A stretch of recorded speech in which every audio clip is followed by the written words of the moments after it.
Hey guys, welcome back to another devlog from MALEDICTOR. This time it is monthly again, so we're back on schedule.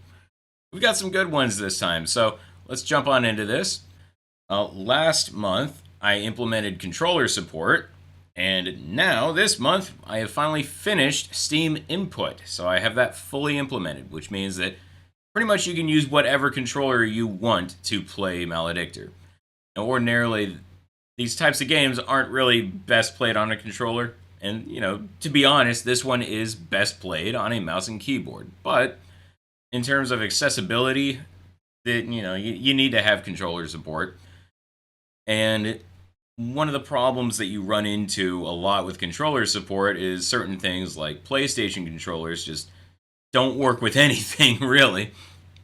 So Steam Input makes it to where you can use just about any controller you want, but there is quite a bit of extra finagling that you have to do in order to get Steam Input actually functional in your game. So I went through all of that, got that working, and as a little extra consequence of that, that allows me to technically play MALEDICTOR on Steam. So I'm now past the refund point for MALEDICTOR, so I can no longer return my own game, unfortunately. So I'm in it for the long haul now.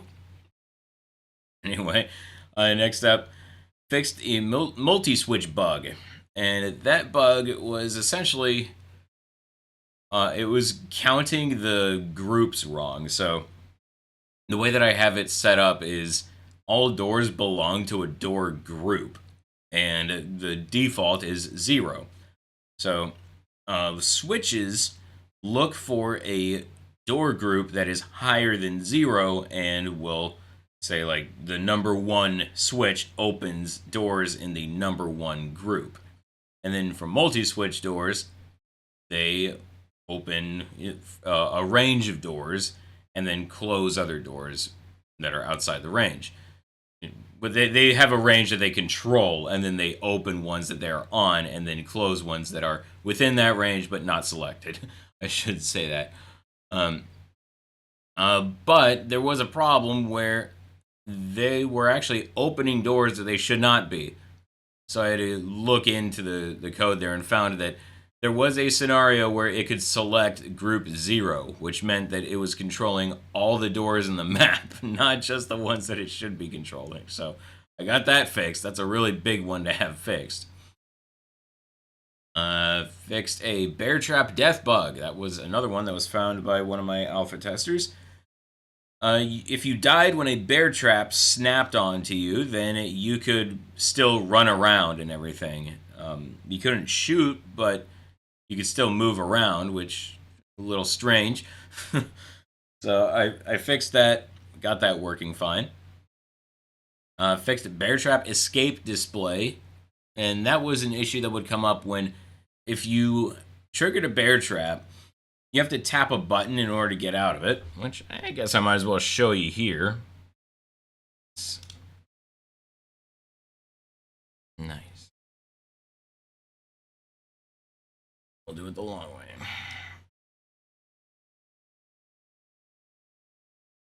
Okay, so let's get our bear trap here.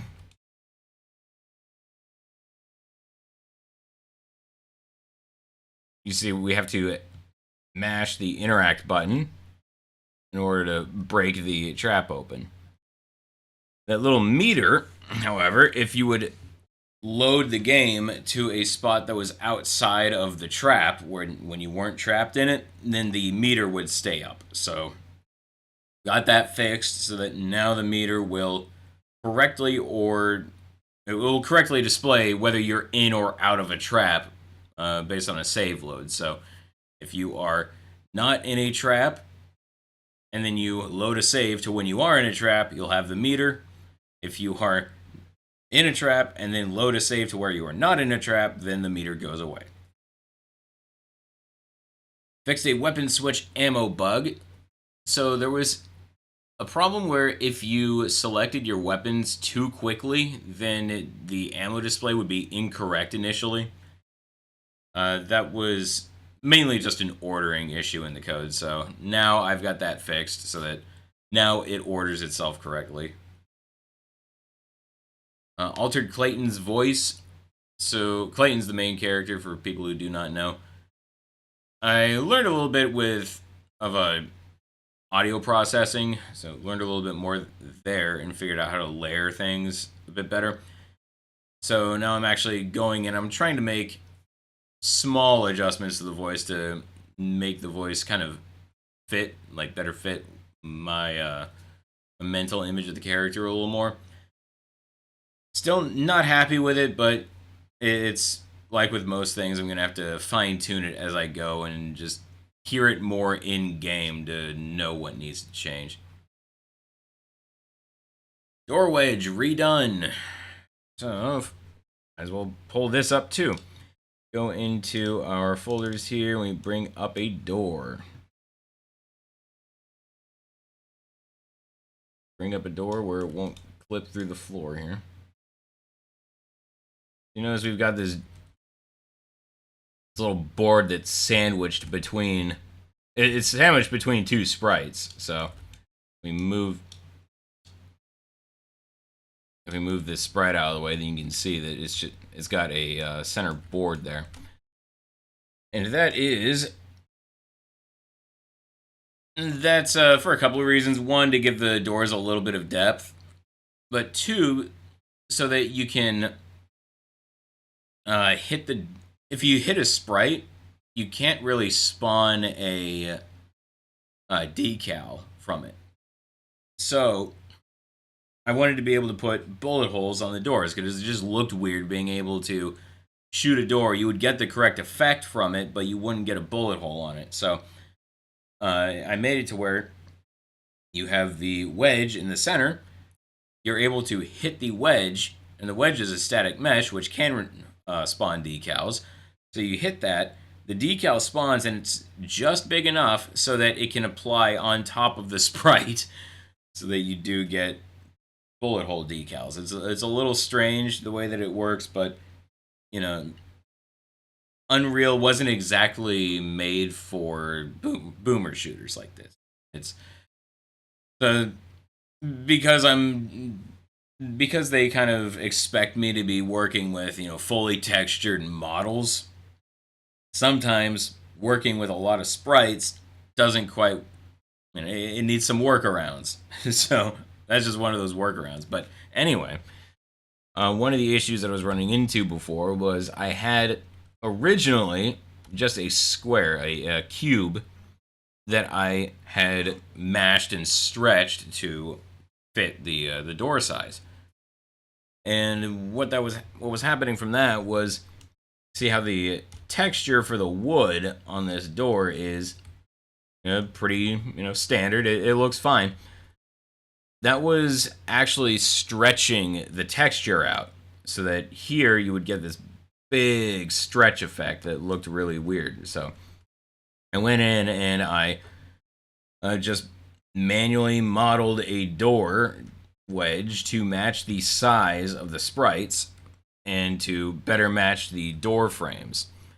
So now it perfectly matches up with the sprites, which before was also an issue where you would have a little bit of extra sprite hanging out.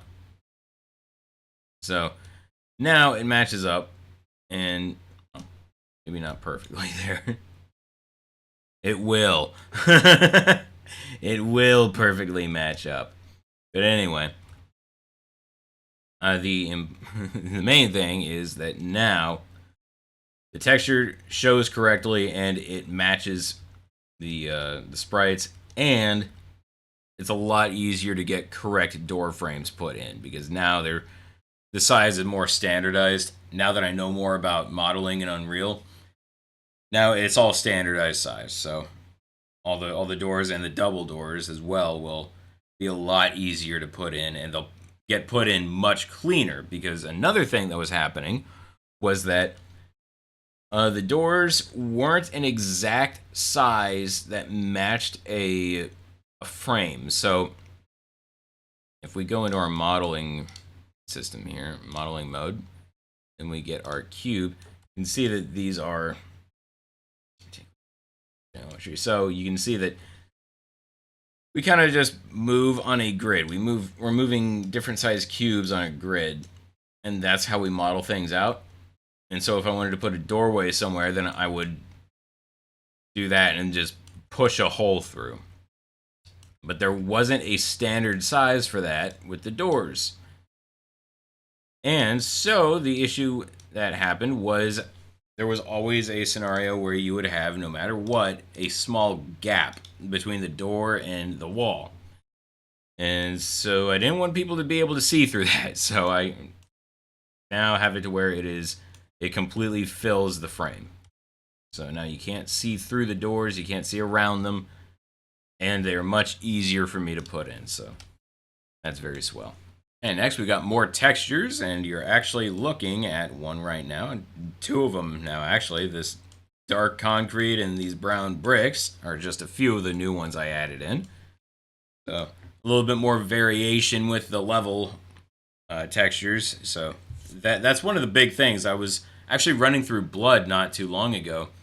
I was looking for examples of sprites to add in, and found that I actually have a lot of the sprites that Blood does, and not copies, but in terms of oh, well, this is a kitchen in Blood, it has these sprites, and turns out I've got that many or more. Even there were some cases where my levels have more sprites than Blood does. But I noticed that Blood still felt a little bit more fully fleshed out in its level design in terms of aesthetics, and a lot of that was because they were very, very good with their use of texture variation. So I'm trying to work on that with the levels now. I'm trying to mix things up a little bit more, and I'm trying to look for where I can add some new textures throughout the levels. So we should be seeing more level textures in just about every update from now on. Next, more sprites. The tradition continues. Always need more, even though we're going to be doing more with the level texture variation. More sprites are always nice. And next, more models. So this includes some old models that got retweaked, some old models that got built off of, and some are completely new. The models are really nice to get made because they take up 3D space, whereas sprites are nice because they obviously take up space, and they're a little bit more creative for me because they're just painted images. So they're nice to put in, but the models take up space, and that's a whole other aspect of the level design that is interesting and kind of important. As I add more models throughout the levels, I'm noticing the importance of that now. So, nice thing about more models, same thing as more sprites and more textures, is that I can go in and add them into previous levels after I've made them. So, just making more models and sprites and things makes this level more interesting, but it makes every other level more interesting. And E1M5, as you've probably noticed, has begun. So we have started up with E1M5. There are obviously a lot of unfinished areas right now, a lot of areas that are being built, a lot of areas that are just simple right now. But we're getting the groundwork made for the levels, and it's shaping up pretty well. See, I am finally getting to make use of the crushers here, so I'm pretty happy with it so far. I know it looks like a sewer level, but don't worry, it is a sewer, but it's not a sewer level. It's the sewer section of it is going to be short, and then we get out into the world, so no need to worry about that. Crushers are now more efficient, and the crushers, the crushers before, their movement was a little not great, so now I'm able to, before they would only move kind of at a fixed amount but now I would also have to set where they would stop at. Now they actively look for where the floor is, and then they stop when they hit the floor. So that way they're able to kind of just take care of themselves a little bit better. And I elongated them a little bit more so that now they can come down from higher and span larger distances. And I also kind of tweaked the delay rate on when they go up and down. So now you're able to, or now I am able to easier set delays and offsets on them so that we can have, alternating crushers. Conveyor belts were added. Conveyor belts are one of those things that sounds really simple and is a very simple concept, but adding it in my game is a little weird. And that is mostly because of how Unreal works. And remember how I mentioned before that Unreal is not really made for this type of game. So Unreal is more in line with everything being 3D modeled out, and everything like done super professionally, and everything having physics and skeletal structures and things like that. So in the old kind of games, you just basically had a collision box. So here we've got a collision capsule and things attached to it, and that is your character. We have no skeletal mesh, and we have no player physics. There's still some physics, but we're not a physics entity essentially, and that means that some things in Unreal just don't work, like trying to apply a force to something that doesn't simulate physics will do nothing to it. So, that is to say, the methods that Unreal has built into it in order to apply a force, so to apply a constant force, like what a conveyor belt would to a player or an enemy, just doesn't really work because they don't simulate physics. So I had to go in and I had to essentially figure out a different way to add velocity, a constant velocity to the characters. So I think I managed to do it to where it works, and I believe I managed to do that in a way that is efficient and won't affect performance at all. Because a lot of the solutions that people were talking about online, for instance, were all they were all applying on tick. And so the problem with using on tick is that is happening every frame. So a lot of the solutions online were doing things like scanning for all the overlapping players that are all touching the conveyor belt and then applying some force to them, and then doing that for every single person, doing that again and again and again for every single person that's standing on it. And I pretty much did the same system, but rather than running it on every frame, which you can get up to 240 FPS. I believe that's the limit. I don't know if I have an unlimited FPS option or not. Probably, but we'll just say the highest cap that I can put on in Maledictor is 240. So you could potentially be running that 240 times a second, which is kind of how you destroy performance really, really quick. And you also start implementing variables based on people's hardware. So if somebody is able to run the game really, really well, then they're technically going to be getting their speed influenced more often. Whereas if somebody has 60 FPS, then they are going to be getting it less often, because it's just going to be running less often because they have a lower frame rate. So I run it on a timer, which would be at the equivalent of somebody running it on tick with 20 FPS.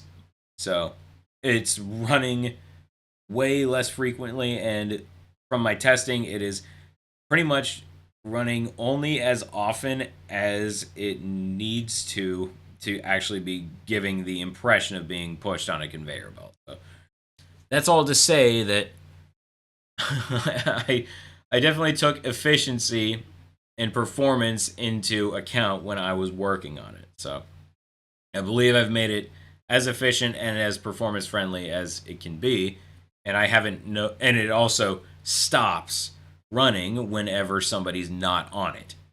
So you're only going to be getting that to run when somebody's actually on the conveyor belt. Visually, it still looks like it's running, but from a code standpoint, it is not.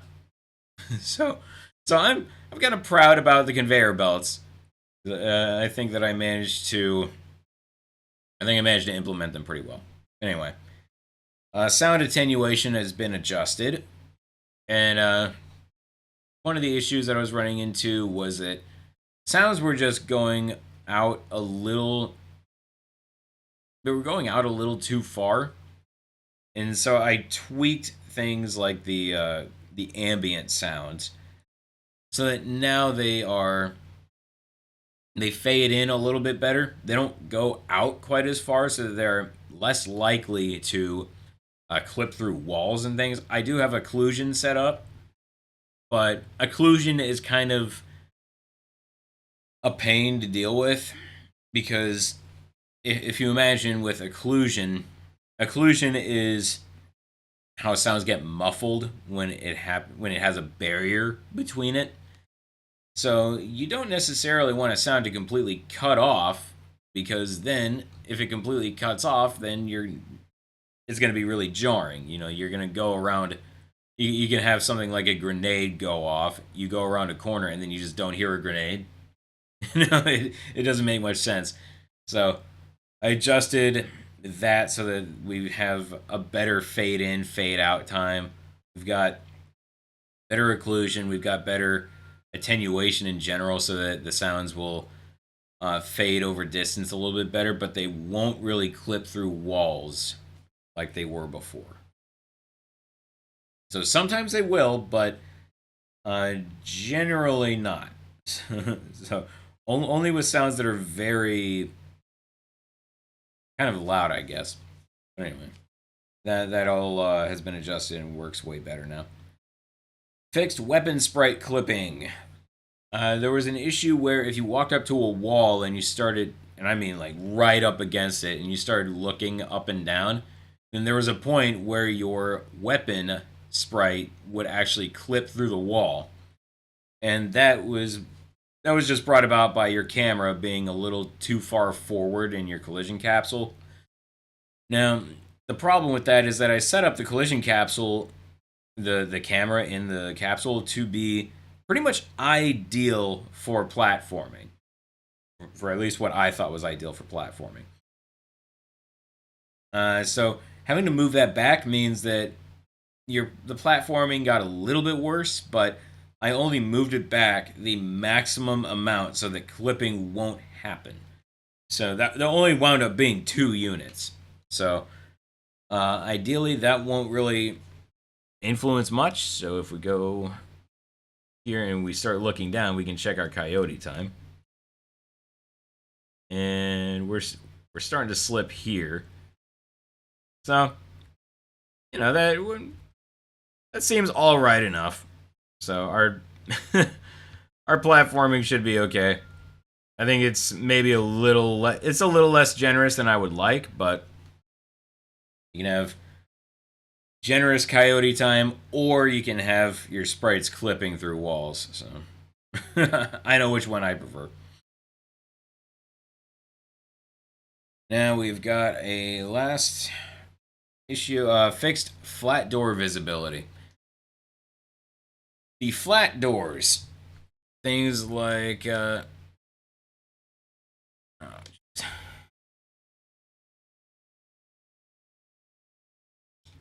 things like our cemetery gates here.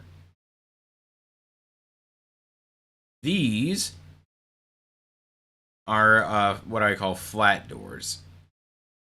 They are doors that are flat. they, they're doors that are just sprites. They don't have that wedge that I was talking about. And they're good for doors that need transparency. So things like that or things like this. Because if I wanted to have a wedge there, then I would have to cut out every single one of the holes in this mesh or every little gap in this gate. So flat doors had an issue where the enemy could actually see you right through them. They also had an issue where they could walk through them, which was another problem, but it was all kind of related to the same issue of the sprites not having collision. So now I've gone in and I have fixed that so that now the enemy cannot see you through the doors and they cannot walk through the doors. So doors are a lot more functional now. And that is about it for this update. Thank you very much, everybody, for watching. I'm excited because I've just started really working on getting music for the game, so we should be getting a pretty decent first track for it, from what I have heard so far. So look forward to that. You'll ideally be hearing that in the next update. For now, though, I will see you guys then. Have a good one, everyone. Thanks for watching.